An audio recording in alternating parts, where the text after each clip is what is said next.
Hello, എങ്ങോട്ടാണ്? നിങ്ങൾ എന്നെ ഓർക്കുന്നില്ലേ? ഓ, അന്നത്തെ മാല. അത് തന്നെ. എന്താ ഇവിടെ നിൽക്കുന്നത്? എന്റെ വണ്ടിയുടെ ടയർ പഞ്ചറായി, ഒന്ന് മാറ്റിയിടുകയാണ്. എവിടെ പോയിട്ട് വരുന്നു? ഞാൻ ഒരു ജോലി തേടി നടക്കുകയാണ്. അതിനുവേണ്ടി ഒരാളെ കാണാൻ പോയിരുന്നു. ഞാനൊരു ജോലി തന്നാൽ സ്വീകരിക്കാവോ? മനസ്സിലായില്ല. ഒരു പിടിച്ചുപറിക്കാരിൽ നിന്ന് നിങ്ങൾ എന്നെ രക്ഷിച്ചു. അന്നേ എനിക്ക് നിങ്ങളോട് ബഹുമാനം തോന്നി. നിങ്ങൾ ജോലിക്ക് വേണ്ടി അലയുകയാണെങ്കിൽ ഞാൻ പറ്റിയൊരു ജോലി തരാമെന്നാ പറഞ്ഞത്. എന്താ ജോലി? അതൊക്കെ നമുക്ക് വീട്ടിൽ പോയിരുന്ന് സംസാരിക്കാം. പോരെ? ശരി, എങ്കിൽ വരൂ.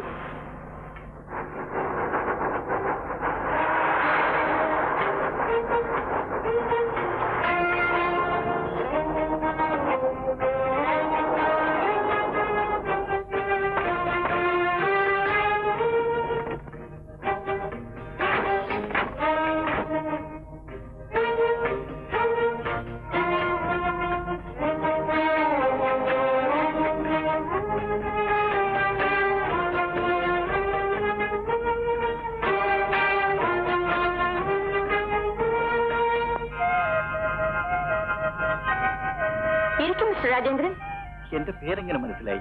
എനിക്ക് നേരത്തെ അറിയാം. ബുദ്ധിയും തന്റെടമുള്ള നിങ്ങളെ എനിക്ക് ആവശ്യമാണ്. നിങ്ങളെ മാത്രമല്ല, നിങ്ങളുടെ കൂട്ടുകാരൻ ബാബുവിനെ. അവനങ്ങനെ സ്ഥിരമായ ഒരു താവളമില്ല, കണ്ടുപിടിക്കാൻ ബുദ്ധിമുട്ടാണ്. ബാബു ഇവിടെ ഉണ്ട്. മിസ്റ്റർ ബാബു, നീ എങ്ങനെ ഇവിടെ എത്തി? ആശാൻ ഇവിടെ വരുമെന്ന് പറഞ്ഞുകൊണ്ട് വന്നു. ആര് പറഞ്ഞു? ഞാനാണ് പറഞ്ഞത്. ഇനി കാര്യം പറയാം. നിങ്ങൾ പണത്തിന് ബുദ്ധിമുട്ടുന്നതുകൊണ്ടാണല്ലോ ഞാൻ വിളിച്ചപ്പോൾ നിങ്ങൾ എന്റെ കൂടെ വന്നത്. അത് പിന്നെ സാരമില്ല. ഞാൻ നിങ്ങളെ ഒരു ജോലി ഏൽപ്പിക്കാൻ പോവുകയാണ്. അത് ചെയ്താൽ ഞാൻ നിങ്ങൾക്ക് 5 ലക്ഷം രൂപ തരും. 5 ലക്ഷം രൂപയോ? എന്താ പോരെ? അല്ല, ജോലി എന്താണെന്ന് അറിയാതെ. ഒരു ബുദ്ധിമുട്ടുമില്ലാത്ത ജോലിയാണ്. നിങ്ങളൊന്ന് ഫോണിൽ സംസാരിക്കണം. അതിന് 5 ലക്ഷം രൂപയോ? എക്സ്ക്യൂസ് മീ, എനിക്കൊരു പിടിയും കിട്ടുന്നില്ല. ഒരു പിടിയും കിട്ടണ്ട ആശാനെ. ഞങ്ങൾ ആരോടും എപ്പോ വേണമെങ്കിലും ഫോണിൽ സംസാരിക്കാം. വേണമെങ്കിൽ നല്ല കല്ല് വെച്ച തെറിയും പറയാം. ഉണ്ടായിരിക്കടാ. എന്റെ ഭർത്താവ് ഈ നാട്ടിലൊരു കോടീശ്വരനാണ്. കേട്ടിരിക്കും, മിസ്റ്റർ ഗിരിജാ വല്ലഭ മേനോൻ. അയ്യോ, അദ്ദേഹം ഇന്റർനാഷണൽ എക്സ്പോർട്ടർ അല്ലേ? ഞാൻ അദ്ദേഹത്തിന്റെ 2ാമത്തെ ഭാര്യയാണ്. പേര് രജനി. നിറത്തിനൊത്ത പേര്. അദ്ദേഹത്തിന്റെ ആദ്യത്തെ ഭാര്യയിൽ ഒരു മകളുണ്ട്, ദീന. അവളെ നിങ്ങൾ കടത്തിക്കൊണ്ടു പോകണം. 10 ലക്ഷം രൂപ തന്നാൽ മകളെ വിട്ടുതരാമെന്ന് മേനോന് നിങ്ങൾ ഫോൺ ചെയ്യണം. സന്തോഷം. പോകാം. ആശാനെ തിരുപിടി പോകാതെ. രൂപ 5 ലക്ഷം. നിങ്ങളുടെ ഭർത്താവിനെ തപ്പിക്കൊണ്ടു പോയാൽ മതിയോ? അതുകൊണ്ട് പ്രയോജനമില്ല. പരമലുബ്ധനാണ് അദ്ദേഹം. പക്ഷേ മകളെന്ന് വെച്ചാൽ ജീവനാണ്. അവളെ കുരുക്കിലാക്കിയാലേ കാര്യം നടക്കും. മിസ്സിസ് മേനോൻ ക്ഷമിക്കണം, ഇത് വകുപ്പ് കിഡ്നാപ്പിംഗ് ആണ്. വീണ്ടും ജയിലിൽ പോയി മൂട്ടകടി കൊള്ളാൻ ഞാനില്ല. കടി ഞാൻ കൊണ്ടോളൂ ആശാനെ. നീ നിന്റെ കൈ. മിസ്റ്റർ രാജേന്ദ്രൻ, പണം ഉണ്ടാക്കാൻ വേണ്ടി വീണയും ഞാനും കൂടിയിട്ടൊരു പരിപാടിയാണിത്. അവളവളുടെ കൂട്ടുകാരുടെ വീട്ടിൽ രഹസ്യമായി താമസിക്കും. അവൾ നിങ്ങളുടെ കസ്റ്റഡിയിലാണെന്നും 10 ലക്ഷം രൂപ തന്നാൽ അവളെ വിട്ടയക്കാമെന്നും നിങ്ങൾ മേനോന് ഫോൺ ചെയ്യണം.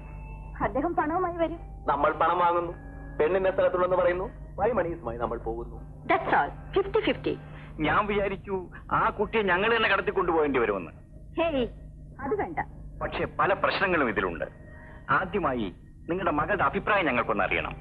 എന്റെ അഭിപ്രായമാണ് അവളുടെ അഭിപ്രായം എന്ന് നിങ്ങൾ പറയുന്നു. ഞങ്ങൾക്ക് നേരിട്ട് ആ കുട്ടിയോടൊന്ന് സംസാരിക്കണം. അതിന്റെ ആവശ്യമില്ല. ഉണ്ട്. Madam, excuse me.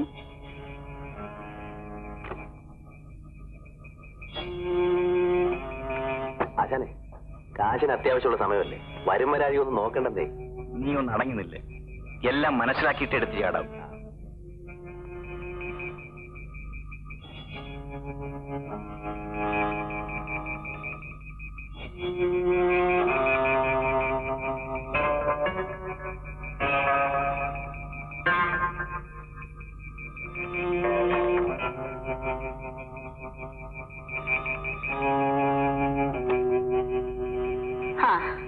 എന്റെ ഒരു സ്നേഹിതൻ വന്നിരുന്നു.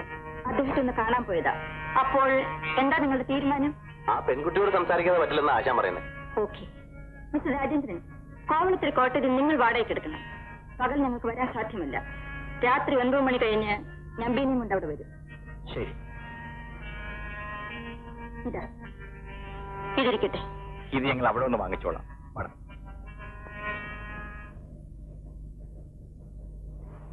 പണിക്കരിയേട്ടൻ ഇവിടെ വന്നിരിക്കുകയാണോ?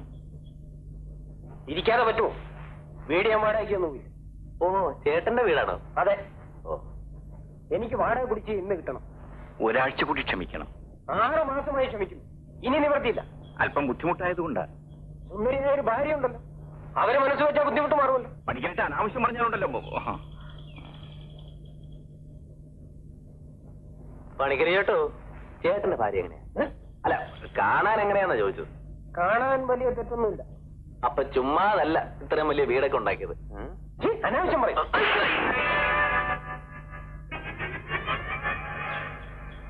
അയാൾ അടിക്കണ്ടായിരുന്നു. പിന്നെ അവനെ പൂവിട്ട് തൊഴണോ? ഇനി ഒരു സ്ഥലത്ത് പോയി അവനിങ്ങനെ പറയില്ല. നമ്മുടെ വീട്ടുകാർ വരുന്നു, അവളതറിയണ്ട. കാരെവിടെ നിർമ്മലേ? വഴിയിൽ കിടപ്പുണ്ട്. എന്ത് പറ്റി? എന്ത് പറ്റിന്നാ? പെട്രോളില്ല. ബംഗാർ എനിക്ക് കടം തരില്ല എന്ന് പറഞ്ഞു. ആശാനെ, വീട്ടുകാരുടെ മൂടത്ര ശരിയല്ല. ഞാൻ വലിഞ്ഞേക്കാം.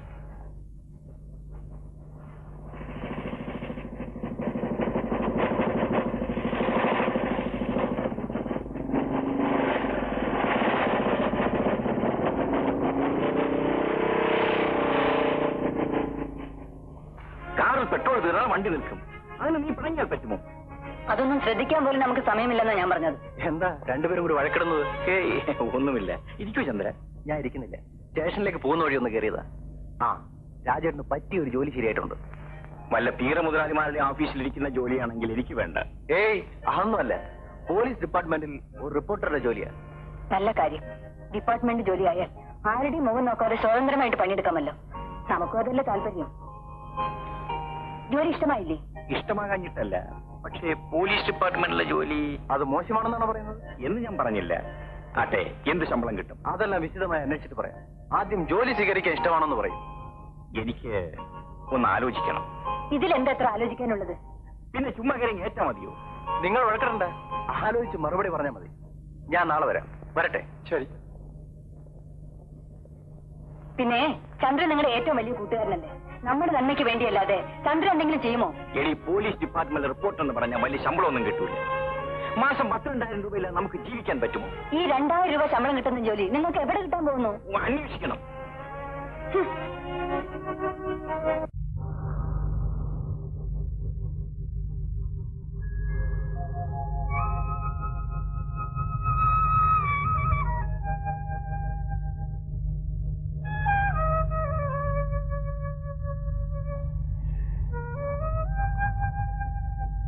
ഇതാണ് സാറേ മുറി. ഇതിന് 2 വാതിലുണ്ട്. മുൻവശത്തുകൂടി കയറാം, പുറവശത്തുകൂടി ഇറങ്ങാം. അത് കൊള്ളാമല്ലോ. സാറ് എന്തിനാ മുറി എടുത്തിരിക്കുന്നതെന്ന് എനിക്കറിയാം. എന്തിനാ? സിനിമാ കഥ എഴുതാനല്ലേ? അത് ശരി. ഇവിടെ ശല്യമില്ലാതിരുന്ന് എഴുതാമല്ലോ. ഒരു ശല്യം ഉണ്ടാവില്ല സാർ. സാറ് സംവിധാനമായിരിക്കും.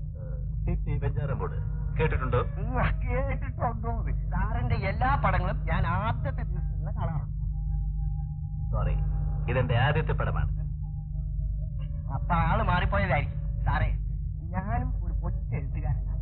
എന്റെ തൂലികാ നാമം തന്നെ എന്ത്? പ്രാപ്രായം? ചമ്പലം പ്രഭാകരൻ. സാറേ, ഇപ്പോഴത്തെ സിനിമാ പ്രൊഡ്യൂസേഴ്സിനൊന്നും സ്റ്റോറി സെൻസ് ഇല്ല സാർ. തീരെയില്ല. എന്റെ കയ്യിലൊരു ഊപ്പിരാൻ സാധനം ഇരിപ്പുണ്ട്. പക്ഷേ അവൻ സിനിമാ സ്കോപ്പിലേ കൊള്ളുള്ളൂ. സാധനം നിന്റെ കയ്യിൽ തന്നെ ഇരുന്നോട്ടെ.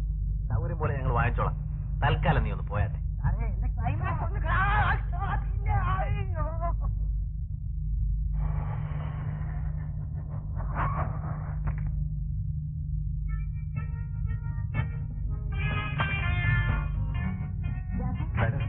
ഇവിടെ തന്നെ നിൽക്കണം. വരൂ ബിനു.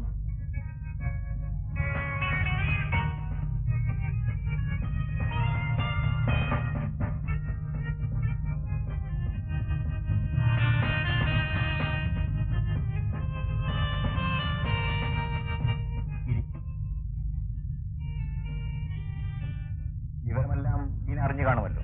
അറിയാം. കുഞ്ഞമ്മ പറഞ്ഞ കാര്യം വീണയ്ക്ക് സമ്മതമാണോ? ഞങ്ങൾ രണ്ടുപേരും ചേർന്ന് പ്ലാൻ ഇട്ടതാ. അച്ഛൻ പോലീസിൽ അറിയിച്ചാൽ? ഒരിക്കലും അറിയിക്കില്ല. അത് നിങ്ങളുടെ വിശ്വാസം. അറിയിക്കാതെ ഞാൻ നോക്കിക്കൊള്ളാം. നിങ്ങൾ ഏറ്റാ മതി. അത് പോരാ, എല്ലാം ആലോചിച്ച് വേണം തീരുമാനിക്കാൻ. മേനോൻ ഞങ്ങൾ പറയുന്ന സ്ഥലത്ത് പണം എത്തിക്കുമോ? തീർച്ചയായും. ഡാഡിക്ക് ഞാനെന്ന് വെച്ചാ പ്രാണനാണ്. പ്രതീക്ഷിക്കുന്നത് പോലെ പണം കൊണ്ടുവന്നില്ലെങ്കിലോ? നിങ്ങൾ എന്തിനാ വെറുതെ അതും ഇതൊക്കെ പറയുന്നത്? ഇത് വെറും ഒരു നാടകമാണ്. 10 ലക്ഷം കിട്ടിയാൽ 5 ലക്ഷം രൂപ എടുത്തോണ്ട് ബാക്കി തന്നാ മതി. ആദ്യം എടുത്തിട്ടേ തരൂ. എനിക്ക് അല്പം കൂടി ആലോചിക്കാനുണ്ട്. ഇനി എന്ത് ആലോചിക്കാനാണ് ആശാനെ? എടാ, ഇത് നിസ്സാര കാര്യമല്ല. അതുകൊണ്ട് 5 ലക്ഷം രൂപ പോരെന്നായിരിക്കും. അല്ല, വിശദമായി ഞാൻ പറയാം. നാളെ ഈ സമയത്തോടെ വരണം. ഇത് നടക്കുന്ന ലക്ഷണമില്ല. ഇല്ലെന്നുണ്ടെങ്കിൽ വിട്ടേക്കണം. നമുക്ക് സന്തോഷമായിട്ട് പിരിയാം. നമുക്ക് നാളെ വരാം കുഞ്ഞമ്മ. നാളെ വരുമ്പോഴും ഇയാളിങ്ങനെ മുട്ടുന്യായങ്ങൾ പറഞ്ഞാലോ? ഏയ്, നാളെ നമുക്ക് അവസാന തീരുമാനമെടുക്കാം. പക്ഷെ നിങ്ങൾ മാത്രം വന്നാൽ മതി. നാളെ ഞാൻ വരണ്ടേ? വരണ്ട. ശരി, എങ്കിൽ നാളെ കാണാം. ശരി, നാളെ കാണാം. Good night. Good night. Good night. ആശാൻ എന്തൊരാളാ! 5 ലക്ഷം രൂപ നാളെ കയ്യിലിരുന്നേനെ. നീ കിടന്ന് പിടയ്ക്കാതടാ. സമാധാനമായിട്ട് ചെയ്താൽ ആർക്കും ഒരു കുഴപ്പവുമില്ല. കഥാനായികയെ അമ്മയും കൂടി ആയിരിക്കും ഇറങ്ങിപ്പോയത്. ഡയറക്ടർ സാറേ, ബെസ്റ്റ് സെലക്ഷൻ. എന്റെ കഥ